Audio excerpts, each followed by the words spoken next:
പശ്ചിമേഷ്യയിൽ കൂടുതൽ ശക്തിയാർജിക്കാൻ വലിയ വലിയ നയതന്ത്ര നീക്കങ്ങൾ നടത്തുകയാണ് ഇറാൻ ഈ സമയങ്ങളിൽ. സൗദി അറേബ്യയുമായുള്ള ബന്ധം എല്ലാ മേഖലയിലേക്കും വിപുലീകരിക്കാൻ തയ്യാറാണെന്ന് ഇറാൻ പറയുകയാണ്. ഇറാൻ വിദേശകാര്യമന്ത്രി അബ്ബാസ് അരാക്ചി സൗദി വിദേശകാര്യമന്ത്രി ഫൈസൽ ബിൻ ഫർഹാൻ അയച്ച സന്ദേശത്തിലാണ് ഇക്കാര്യമുള്ളത്. ഇറാന്റെ സന്ദേശത്തോട് വളരെ പോസിറ്റീവായാണ് സൗദി അറേബ്യ പ്രതികരിച്ചത് എന്നാണ് അവിടെ നിന്ന് വരുന്ന റിപ്പോർട്ട്.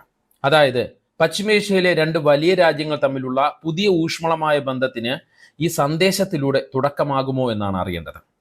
നമുക്കറിയാം, ഷിയ സുന്നി തർക്കമാണ് സൗദിയും ഇറാനുമായുള്ള പ്രധാനമായ പ്രശ്നം.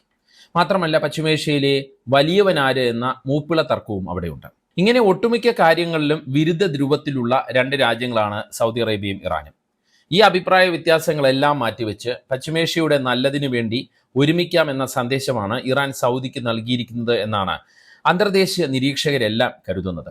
മാറിയ സാഹചര്യവും സൗദി വിലയിരുത്തുന്നുണ്ട്.